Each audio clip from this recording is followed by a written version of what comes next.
Hello friends, कैसे हो? सब बढ़िया हो गए। Welcome to my YouTube channel UGC NET commerce made easy. यहाँ पे आपको पेपर टू कॉमर्स, जिसका पेपर कोड 08 है, उसका complete syllabus from unit 1 to unit 10 करवाया जा रहा है। Unit 6 business management and human resource management की चल रही है, जो आज कंप्लीट हो जाएगी।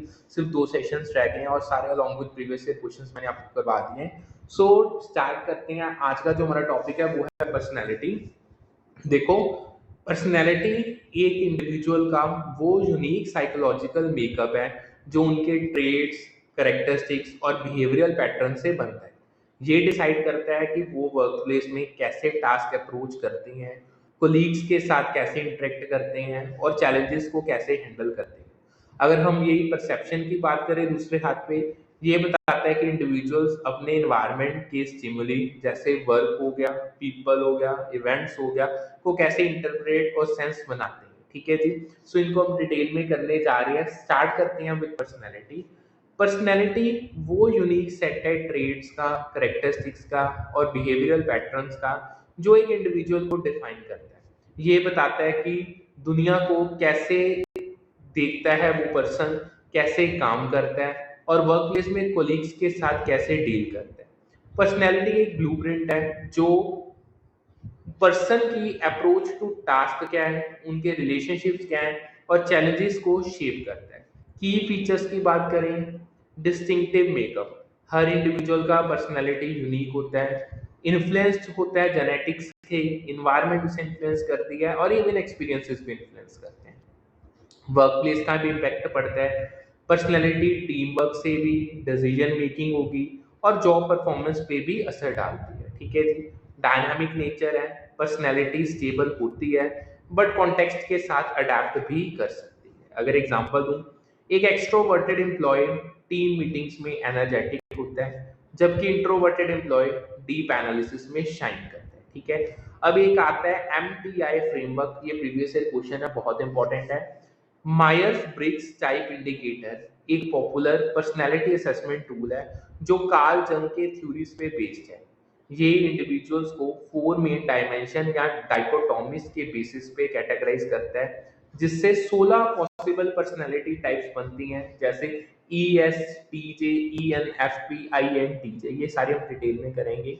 ये डायमेंशंस ऑफन, इसे आप जंगियन एस्पेक्ट्स के नाम से भी जानते हो, बताते हैं कि इंडिविजुअल वर्ल्ड को कैसे परसीव और इंटरेक्ट करता है। इसके 4 मेन डायमेंशंस हैं, उनको हम डिटेल में करते हैं जो पेपर में पूछे जाते हैं। सबसे पहला, extroversion versus introversion. Extroversion external world पे फोकस करता है, सोशल इंटरेक्शन से एनर्जी मिलती है, आउटगोइंग और एक्सप्रेसिव होता है। इंट्रोवर्जन की बात करें, इंटरनल वर्ल्ड पे फोकस करता है, सॉल्टिट्यूड और इंट्रोस्पेक्शन से एनर्जी मिलती है इसके, रिजर्व और रिफ्लेक्टिव होता है। अगर एग्जांपल दूं, एक एक्सट्रोवर्ट सेल्स मैनेजर क्लाइंट्स के साथ जल्दी कनेक्ट करता है, जबकि introvert analyst deep data analysis में स्ट्रॉन्ग होता है। फिर आता है सेंसिंग वर्सेस इंट्यूशन। सेंसिंग की बात करें, कंक्रीट इंफॉर्मेशन और फैक्ट्स पे रिलाई करता है, प्रैक्टिकल और रियलिस्टिक अप्रोचेस इसको पसंद होती हैं। इंट्यूशन की बात करें, पैटर्न्स, कनेक्शंस और पॉसिबिलिटीज पे फोकस करता है, इनोवेटिव और एब्स्ट्रैक्ट अप्रोचेस इसे पसंद है। एग्जाम्पल, अगर तुम एक सेंसिंग एम्प्लॉय SOPs फॉलो करता है, जबकि इंट्यूटिव एम्प्लॉय न्यू स्ट्रेटेजीज को सोचता है। तीसरा आता है थिंकिंग वर्सेस फीलिंग। थिंकिंग की बात करें, लॉजिकल एनालिसिस और ऑब्जेक्टिव डिसीजन मेकिंग पे मेन फोकस होता है, कंसिस्टेंसी और फेयरनेस को वैल्यू देता है ये। ठीक है जी। फीलिंग की बात करें, सब्जेक्टिव वैल्यूज और इमोशंस कंसीडर करता है, हार्मनी और एम्पैथी को वैल्यू ये प्रोवाइड करता है। अगर एग्जांपल दूं, एक thinking manager data driven decisions लेता है, जबकि फीलिंग्स मैनेजर टीम मोराल को प्रायोरिटाइज करता है। फिर आता है जजिंग वर्सेस परसीविंग, चौथा डायमेंशन। जजिंग की बात करें, स्ट्रक्चर और ऑर्गेनाइजेशन पसंद करती है, डिसीजिव और गोल ओरिएंटेड होते हैं। एंड ये परसीविंग की बात करें, फ्लेक्सिबिलिटी और अडेप्टेबिलिटी पसंद करता है, स्पॉन्टेनियस और ओपन एंडेड होता है। ठीक है जी। एग्जाम्पल, अगर तुम, एक judging employee deadline strictly follow करता है, जबकि perceiving employee last minute changes के साथ कंफर्टेबल होता है। अब आती है MBTI की पर्सनैलिटी टाइप्स। इन 4 डायमेंशंस के कॉम्बिनेशन से 16 पर्सनैलिटी टाइप्स बनती हैं, जैसे ISTJ लॉजिकल, डिटेल ओरिएंटेड होगी, ड्यूटी फोकस्ड होगी, बेसिकली इंस्पेक्टर होता है ये। ENFP एंथोजियास्टिक, क्रिएटिव होंगे, पीपल ओरिएंटेड होंगे, ये कंपेनर्स होते हैं। आईएनटीजे स्ट्रेटेजिक होंगे, विजनरी होंगे, इंडिपेंडेंट होंगे, लाइक ये आर्किटेक्ट्स हो सकते हैं, उन वो ये पर्सनालिटी डायमेंशंस के साथ आते हैं। अब आगे चलते हैं। देखो ये types workplace rules like leadership के स्टाइल्स और टीम डायनामिक्स को प्रेडिक्ट करने में हेल्प करते हैं। अब आता है ये जो जंगियन एस्पेक्ट्स हैं, हाउ डू जंगियन एस्पेक्ट्स वर्क। देखो एमबीटीआई के जंगियन एस्पेक्ट्स को थोड़ा और डिटेल में समझते हैं। फोकस है उनके स्पेसिफिक ट्रेड्स और वर्कप्लेस एप्लीकेशंस में। की एस्पेक्ट्स में सबसे पहले आता है सेंसिंग, नोन फैक्ट्स पे वर्क करते हैं रेदर देन पॉसिबिलिटीज या रिलेशनशिप्स एक्सप्लोर करने की बजाय। डिटेल ओरिएंटेड और ये बहुत प्रैक्टिकल होते हैं अप्रोच में। फोकस होता है व्हाट इज टेंजिबल। एग्जांपल, एक sensing accountant financial records meticulously check करता है। फिर आती है थिंकिंग, इंटरपर्सनल एनालिसिस और लॉजिक पे ये रिलाई करते हैं rather than personal values. Objective और कंसिस्टेंट डिसीजंस ये हर टाइम लेते हैं। अगर एग्जांपल दूं, एक थिंकिंग मैनेजर बजट कट्स के लिए डाटा ड्रिवन अप्रोच यूज करता है। फिर आता है फीलिंग्स, पर्सनल वैल्यूज पे रिलाई करते हैं rather than impersonal analysis या लॉजिक। एम्पैथी और हार्मोनी को ये प्रायोरिटाइज करते हैं। अगर एग्जांपल दूं, एक feeling HR manager employee conflicts को इमोशनली सेंसिटिव वे में रिजॉल्व करता है। फिर चौथा आता है परसीविंग, फ्लेक्सिबल और स्पॉन्टेनियस लाइफस्टाइल पसंद करते हैं रेदर देन प्लान्ड और ऑर्डरली वे, इनको पसंद नहीं आती। ओपन एंडेड और अडेप्टेबल होते हैं, हर एक चीज को सिचुएशन को अडेप्ट करते हैं। अगर एग्जांपल दूं, एक perceiving designer last minute client feedback के साथ इजीली एडजस्ट करता है। चौथा अब मेन आते हैं पर्सनैलिटी डायमेंशन, ये भी प्रीवियस ईयर क्वेश्चन था। देखो पर्सनैलिटी डायमेंशन एक ब्रॉडर फ्रेमवर्क है जो बिग 5 पर्सनैलिटी ट्रेट्स के बेसिस पे इंडिविजुअल के ट्रेट्स को डिस्क्राइब करता है। ये ट्रेट्स वर्कप्लेस बिहेवियर और परफॉर्मेंस को स्ट्रांगली इन्फ्लुएंस करते हैं। की डायमेंशन और ट्रेट्स की बात करें, सबसे पहला एक्सट्रोवर्जन।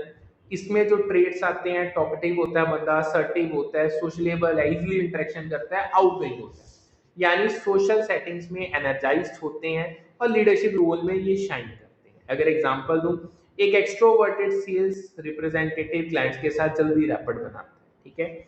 फिर आती है कॉन्शियसनेस। ट्रेड्स की बात करें, सेल्फ डिसिप्लिन्ड होते हैं, बहुत हार्ड वर्किंग होते हैं, अपने आप को ऑर्गेनाइज रखते हैं, डिपेंडेबल हैं, परसिस्टेंट है। गोल ओरिएंटेड और डिटेल्ड फोकस होता है इनका। आइडियल है ये स्ट्रक्चर्ड रोल्स के लिए।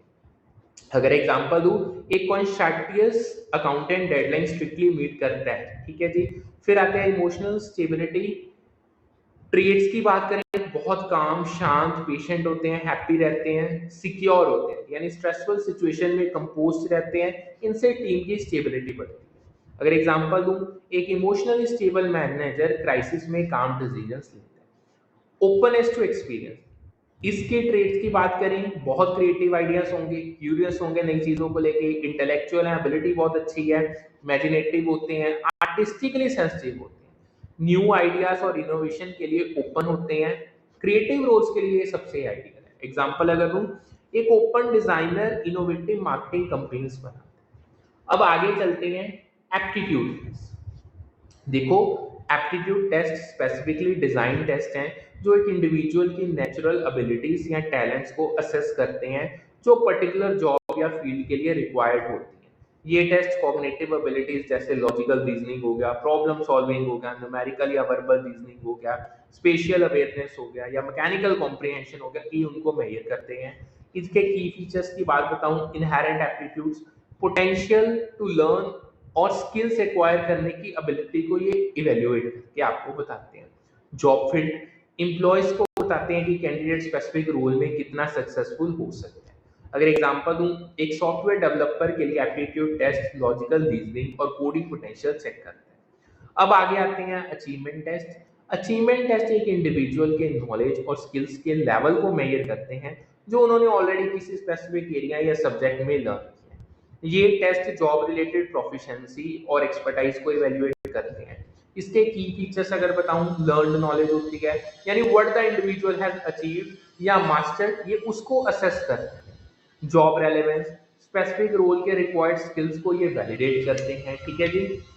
एग्जाम्पल अगर दूं, एक अकाउंटेंट के लिए अचीवमेंट टैक्स रेगुलेशंस और फाइनेंशियल रिपोर्टिंग नॉलेज चेक करते हैं। अब आगे आता है बाइपोलर पर्सनैलिटी फैक्टर्स। देखो पर्सनैलिटी फैक्टर्स एक बाइपोलर डायमेंशन अप्रोच है जो पर्सनैलिटी ट्रेट्स को अपोजिंग पोल के बेसिस पे डिस्क्राइब करती है। ये वर्कप्लेस बिहेवियर के न्यूसेंसेस को कैप्चर करते हैं। की बाइपोलर डायमेंशंस की बात करें, सबसे पहले वार्म, इसमें outgoing versus reserve. Outgoing individuals friendly और अप्रोचेबल होते हैं, जबकि रिजर्व्ड इंडिविजुअल प्राइवेट और कॉशियस। अगर एग्जांपल दूं, एक outgoing HR manager team bonding events को लीड करेगा, जबकि reserved manager one on one meetings prefer करता है। फिर आता है एब्स्ट्रैक्टनेस, ये imaginative versus practical. Imaginative individual abstract ideas explore करते हैं, जबकि प्रैक्टिकल इंडिविजुअल टेंजिबल सॉल्यूशंस पे फोकस करते हैं। अगर एग्जांपल दूं, एक इमेजिनेटिव डिजाइनर फ्यूचरिस्टिक कैंपेन्स बनाता है, जबकि practical designer budget friendly ads को बनाता है। फिर आता है openness to change, experimental versus conservative. Experimental individual new approaches try करते हैं, जबकि कंजर्वेटिव इंडिविजुअल्स ट्रेडिशनल मेथड्स को ही प्रेफर करते हैं। अगर एग्जांपल दूं, एक experimental manager AI tools adopt करता है, जबकि कंजर्वेटिव मैनेजर मैनुअल प्रोसेसेस पे स्टिक करता है। फिर आता है perfectionism, controlled versus casual. Controlled individuals meticulous और डिटेल ओरिएंटेड होते हैं, जबकि कैजुअल इंडिविजुअल रिलैक्स्ड और फ्लेक्सिबल होते हैं। अगर एग्जांपल दूं, एक controlled accountant zero errors ensure करता है, जबकि कैजुअल अकाउंटेंट ब्रॉडर पिक्चर पे फोकस करते हैं। होप्स आपको जितना करवाया समझ आ गया होगा। अब थोड़ा सा डिटेल में चलते हैं परसेप्शन पे। देखो परसेप्शन वो प्रोसेस है जिसमें इंडिविजुअल स्टिमुली जैसे पीपल हो सकता है, इवेंट्स हो सकते हैं, टास्क हो सकते हैं, उनको सेलेक्ट, ऑर्गेनाइज और इंटरप्रेट करते हैं तो उनका मीनिंगफुल अंडरस्टैंडिंग बने। वर्क प्लेस में परसेप्शन एम्प्लॉयज के वर्क को, कलीग्स को और ऑर्गेनाइजेशनल इवेंट्स के व्यूज को शेप करता है, जो उनके एटीट्यूड्स और बिहेवियर पे असर डालती है। की फीचर्स की बात करें, selective attention, individual specific stimuli पे फोकस करते हैं बेस्ड ऑन देयर इंटरेस्ट या बायसेस। ऑर्गेनाइजेशन की बात करें, इंफॉर्मेशन को पैटर्न्स या कैटेगरीज में ऑर्गेनाइज करते हैं। इंटरप्रिटेशन की बात करें, सब्जेक्टिव मीनिंग असाइन करते हैं, डिपेंड करता है पर्सनैलिटी पे, उनके एक्सपीरियंसेस पे और कॉन्टेक्स्ट पे। अगर एग्जांपल दूं, एक एम्प्लॉय एक टाइट डेडलाइन को चैलेंज या स्ट्रेस के रूप में परसीव कर सकता है, डिपेंड करता है उसकी पर्सनैलिटी कैसी। ठीक है जी। अब आगे चलते हैं, होप सो जितना करवाया आपको अच्छे से समझ आ गया होगा। अब नेक्स्ट आता है हमारा एटीट्यूड। देखो इससे कराने से पहले एक आपको एक छोटी सी इंट्रोडक्शन देता हूँ। देखो attitude, emotions, group dynamics, power and politics, conflict and negotiation और स्ट्रेस मैनेजमेंट वो लेंसेज हैं जो वर्कप्लेस के ह्यूमन बिहेवियर को समझने और मैनेज करने में हेल्प करते हैं। एटीट्यूड्स इंडिविजुअल के इवैल्यूएशंस और फीलिंग्स होते हैं जो उनके जॉब सेटिस्फेक्शन और मोटिवेशन को शेप करते हैं। इमोशंस इंटेंस फीलिंग्स हैं जो बिहेवियर और डिसीजन मेकिंग पे असर डालती हैं। ग्रुप डायनामिक्स टीम के इंटरेक्शंस और प्रोसेसेस को डिफाइन करते हैं, जबकि पावर एंड पॉलिटिक्स इन्फ्लुएंस और रिसोर्स एलोकेशन को ड्राइव करती है। ठीक है जी। कॉन्फ्लिक्ट एंड नेगोशिएशन डिसएग्रीमेंट्स को रिजॉल्व करने के टूल्स देते हैं और स्ट्रेस मैनेजमेंट एम्प्लॉयज के वेलबींग को प्रोटेक्ट करते हैं। अब इन सभी को हम डिटेल में करने जा रहे हैं। स्टार्ट करते हैं एटीट्यूड से। एटीट्यूड्स वो इवैल्यूएशंस और फीलिंग्स हैं जो इंडिविजुअल के पास किसी पर्सन, ऑब्जेक्ट या सिचुएशन के लिए होते हैं। ये पॉजिटिव, नेगेटिव या न्यूट्रल हो सकते हैं और जॉब सेटिस्फेक्शन, मोटिवेशन और वर्कप्लेस बिहेवियर पे बड़ा असर डालते हैं। एटीट्यूड्स बिलीफ, वैल्यूज, एक्सपीरियंसेस और इंटरेक्शन से शेप होते हैं। फीचर्स की बात करें, इवैल्यूएटिव नेचर है। एटीट्यूड किसी चीज के बारे में जजमेंट या ओपिनियन देते हैं। बिहेवियरल इम्पैक्ट है, ये डिसाइड करते हैं कि एम्प्लॉय काम के प्रति कैसा रिएक्ट करेगा। डायनामिक है, एटीट्यूड्स टाइम और एक्सपीरियंस के साथ चेंज हो सकते हैं। अगर एग्जांपल दूं, एक एम्प्लॉय का positive attitude towards team work उसे कोलैबोरेटिव बनाता है, जबकि नेगेटिव एटीट्यूड उसे आइसोलेटेड रखता है। ठीक है जी। अब आगे आती है रीइंफोर्समेंट थ्योरी। ये भी एक प्रीवियस ईयर क्वेश्चन है। देखो रीइंफोर्समेंट थ्योरी एक बिहेवियरल थ्योरी है जो कहती है कि चेंजेस जो ओपिनियंस या बिहेवियर्स में आ रहे हैं वो एटीट्यूड चेंज का रिजल्ट ले सकते हैं। ठीक है। ये थ्योरी सजेस्ट करती है कि जब बिहेवियर्स को रिवॉर्ड्स या पनिशमेंट से रीइंफोर्स किया जाता है तो एटीट्यूड भी उसी डायरेक्शन में शिफ्ट होता है। इसमें की मैकेनिज्म्स आते हैं। पॉजिटिव रीइंफोर्समेंट, डिजायर्ड बिहेवियर को रिवॉर्ड देने से पॉजिटिव एटीट्यूड बनता है। नेगेटिव रीइंफोर्समेंट, अनवांटेड बिहेवियर को अवॉइड करने से एटीट्यूड इंप्रूव होता है। फिर पनिशमेंट, नेगेटिव बिहेवियर को पेनलाइज करने से एटीट्यूड चेंज हो सकता है। अगर एग्जांपल दूं, एक एम्प्लॉय को टाइमली प्रोजेक्ट डिलीवरी के लिए बोनस मिलता है तो उसका एटीट्यूड टुवर्ड्स डेडलाइन पॉजिटिव हो जाता है। ठीक है जी। अब आगे आते हैं कॉग्निटिव एटीट्यूड क्या है। कॉग्निटिव एटीट्यूड वो एटीट्यूड है जो बिलीव्स, ओपिनियंस, नॉलेज या इंफॉर्मेशन पे बेस्ड होता है, जो एम्प्लॉय किसी इवेंट, सिचुएशन या कॉन्सेप्ट के बारे में रखता है। ये कॉग्निटिव कंपोनेंट एटीट्यूड से रिलेटेड है, जो थॉट्स, परसेप्शंस और इवैल्यूएशंस को इन्वॉल्व करता है। की फीचर्स की बात करें तो रेशनल थिंकिंग, लॉजिकल और फैक्ट बेस्ड अंडरस्टैंडिंग पे ये बेस्ड होता है। बिहेवियरल इन्फ्लुएंस है, कॉग्निटिव बिलीव्स बिहेवियर को गाइड करती हैं। अगर एग्जांपल दूं, एक एम्प्लॉय बिलीव करता है कि कंपनी का न्यू सॉफ्टवेयर प्रोडक्टिविटी बढ़ाएगा तो उसका एटीट्यूड उसके यूज के प्रति पॉजिटिव होगा। ठीक है। अब बात आती है ईगो डिफेंस मैकेनिज्म्स की। ये भी प्रीवियस ईयर क्वेश्चंस हैं। देखो, ego defence mechanism psycho analytical theory के कॉन्सेप्ट्स हैं जो डिस्क्राइब करते हैं कि इंडिविजुअल स्ट्रेस, एंजाइटी या चैलेंजिंग सिचुएशन से कोप करने के लिए अपने अनकॉन्शियस माइंड का यूज कैसे करते हैं। ये मैकेनिज्म्स अनएक्सेप्टेबल इंपल्सेस या इमोशंस को मैनेज करते हैं। की डिफेंस मैकेनिज्म्स की बात करें, सबसे पहले प्रोजेक्शन, अनएक्सेप्टेबल इंपल्सेस को किसी और पे डाल देना। यानी एग्जांपल अगर दूं, एक एम्प्लॉय अपनी लेजीनेस को का ब्लेम कलीग पे लगाता है। फिर रिग्रेशन आती है, प्रीवियस स्टेज ऑफ डेवलपमेंट में वापस जाना जब आपको स्ट्रेस होता है। एग्जांपल के थ्रू बताऊं, एक स्ट्रेस्ड मैनेजर चाइल्डिश टेंट्रम्स दिखाता है during a team meeting. Repression आता है, अनएक्सेप्टेबल थॉट्स एंड इंपल्सेस को अनकॉन्शियस में दबाना। एग्जांपल अगर दूं, एक एम्प्लॉय अपने फेलियर के फियर को सप्रेस करता है और ओवर कॉन्फिडेंट बन जाता है। फिर आती है सब्लिमेशन, अनएक्सेप्टेबल इंपल्सेस को सोशली एक्सेप्टेबल वे में एक्सप्रेस करना। एग्जांपल, एक अग्रेसिव एम्प्लॉय अपनी एनर्जी को स्पोर्ट्स या क्रिएटिव प्रोजेक्ट्स में चैनल करता है। फिर आती है डिस्प्लेसमेंट, नेगेटिव इमोशंस को ओरिजिनल सोर्स से किसी सेफर टारगेट पे रीडायरेक्ट करना। एग्जांपल के थ्रू बताऊं, एक एम्प्लॉय वर्क में बैड डे के बाद घर पे अपने चाइल्ड या स्पाउस पे गुस्सा निकालता है। ठीक है जी। अब आगे चलते हैं, इमोशंस का टॉपिक करते हैं। देखो, इमोशंस वो इंटेंस फीलिंग्स हैं जो स्पेसिफिक इवेंट्स या सिचुएशंस के रिस्पॉन्स में अराइज होती हैं। ये एम्प्लॉय के बिहेवियर, उसकी डिसीजन मेकिंग और वेलबींग पे बड़ा असर डालती हैं। इमोशंस को रिकॉग्नाइज और मैनेज करना हेल्दी रिलेशनशिप्स और इफेक्टिव कम्युनिकेशन के लिए बहुत जरूरी है। की फीचर्स की बात करें तो इवेंट ड्रिवन होती हैं। इमोशंस किसी ट्रिगर से एक्टिवेट होती हैं, जैसे आपका प्रेज हो गया या क्रिटिसिज्म हो गया। बिहेवियरल इम्पैक्ट होता है, पॉजिटिव इमोशंस कोलैबोरेशन बूस्ट करती हैं, नेगेटिव इमोशंस कॉन्फ्लिक्ट्स को क्रिएट कर सकती हैं। मैनेजेबल है, इमोशनल इंटेलिजेंस इमोशंस को रेगुलेट करने में हेल्प करती है। ठीक है जी। अगर एग्जांपल दूं, एक एम्प्लॉय को प्रमोशन मिलने पे जॉय फील होता है जो उसकी प्रोडक्टिविटी को बढ़ाता है। अब एक प्रीवियस ईयर क्वेश्चन है, बहुत इंपॉर्टेंट है, प्लट 6 मॉडल। देखो, प्लट 6 मॉडल ऑफ इमोशन एक फ्रेमवर्क है जो इमोशंस को 8 प्राइमरी इमोशंस और उनके कॉम्बिनेशन, जिन्हें आप सेकेंडरी इमोशंस कहते हो, उनमें कैटेगराइज करता है। ये मॉडल इमोशंस के यूनिवर्सल और इंस्टिंक्चुअल नेचर को हाईलाइट करता है। प्राइमरी इमोशंस की मैं बताऊं, जैसे Joy, sadness, anger, fear, surprise, anticipation, trust, disgust. Fear की बात करें, थ्रेट या डेंजर के परसेप्शन से ट्रिगर होता है, जो आपको फिजियोलॉजिकल रिस्पॉन्सेस कॉज करता है, लाइक इंक्रीज्ड हार्ट रेट। अगर एग्जांपल दूं, एक एम्प्लॉय को टाइट डेडलाइन से फियर फील होता है जो उसे कॉशियस बनाता है। ये एक क्वेश्चन पूछा गया था। फिर आते हैं सेकेंडरी इमोशंस, कॉम्प्लेक्स इमोशंस जो प्राइमरी इमोशंस के ब्लेंडिंग से बनते हैं, जैसे jealousy, guilt, shame, pride, admiration. अगर एग्जांपल दूं, एक एम्प्लॉय कोलीग के प्रमोशन पे जेलसी फील करता है, यानी एंगर प्लस सैडनेस दोनों है।